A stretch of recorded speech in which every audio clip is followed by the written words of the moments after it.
जय जगन्नाथ। आज आम शुणा श्रीमद् भगवत गीता प्रथम अध्याय श्लोक 20 संपूर्ण सारांश। संबंध। धृतराष्ट्र प्रथम श्लोक निजर पुत्र और पांडुंकर पुत्रंक विषय प्रश्न करथिले। संजय द्वितीय श्लोक ठारू 19 श्लोक पर्यंत ताहार उत्तर देले। एवं निम्न श्लोकरू संजय भगवद गीता प्राकट्यर प्रसंग आरंभ करुछन्ति।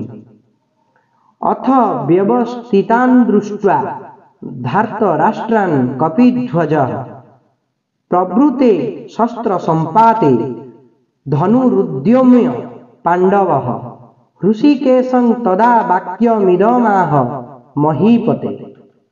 हे महापति धृतराष्ट्र, जेतेबेले शस्त्र चालना निमंते प्रस्तुति चलीथिला सेतेबेले अन्याय पूर्वक राज्य धारण करिथिबा राजा मानंकु ओ सेमानंकर साथी मानंकु व्यवस्थित रूपे सम्मुखरे दंडायमान होइथिबार देखि कपिध्वज पांडुपुत्र अर्जुन निजर गांडीव धनु उत्तोलन करी भगवान श्रीकृष्ण को एही वचन कहिले।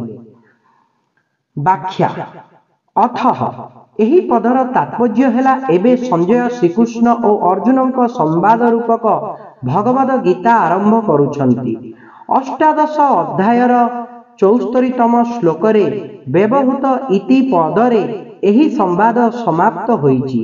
सेहीपरि द्वितीय अध्याय 1100 श्लोकरू भगवद गीतार उपदेश आरंभ होइछि एवं अष्टादश अध्यायर 66तम श्लोकरे ताहा समाप्त होइछि। प्रवृते शस्त्र संपाते। प्रकृतरे पितामह भीष्म युद्ध आरंभर घोषणा पाई शंख बजाई नथिले, बरं केवल दुर्योधन को प्रसन्न करिबा पाई शंख बजाइथिले। तथापि कौरव और पांडव सेना एहाकु युद्ध आरंभर घोषणा मने करी निज निजर अस्त्र शस्त्र धरी प्रस्तुत होइगले। एही रूपे सेमानंकु अस्त्र शस्त्र धारण करिबार देखि वीरत्व सहकारे अर्जुन मध्य निजर गांडीव धनु उठाई नेले। व्यवस्थितान् धार्तराष्ट्राना दृष्ट्वा। एही पदगुड़िकरे संजयंकर अभिप्राय हेला, जेतेबेले आपणक पुत्र दुर्योधन पांडव सेना को देखिले सेतेबेले से तरबर होई द्रोणाचार्यंक पाखकु गले। मात्र अर्जुन जेतेबेले कौरव सेना को देखिले सेतेबेले तांको हाथ सीधा गांडीव धनु उपरकु चलीगला। धनुरुद्यम्य।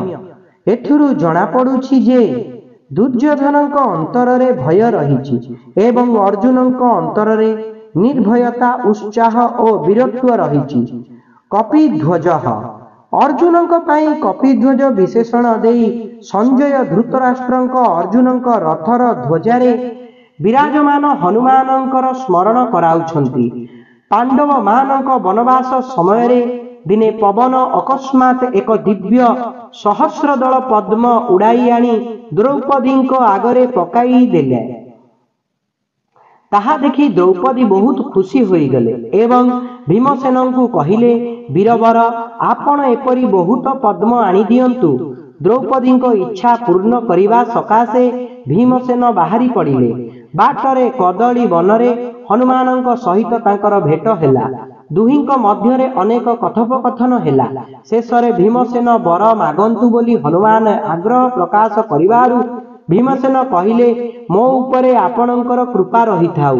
ताहा सुनी हनुमान कहिले, हे वायुपुत्र, तुमे जेतेबेले सर और शक्तिर आघात जोगु व्याकुल होइतिबा शत्रु मानक सेनारे प्रवेश करी सिंहनाद करिब, सेतेबेले मु मोर गर्जन द्वारा सेही सिंहनाद को आहुरी बढ़ाई देवी।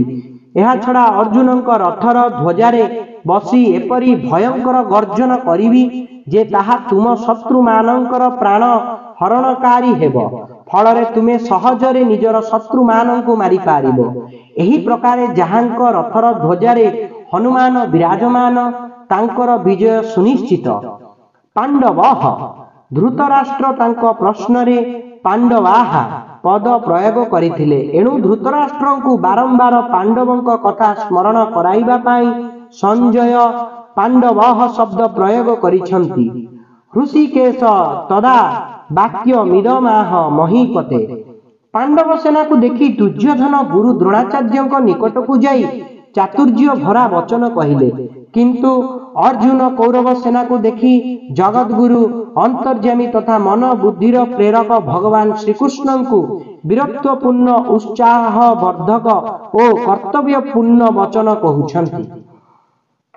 एही थिला श्रीमद् भगवत गीता प्रथम अध्याय श्लोक 20 संपूर्ण सारांश।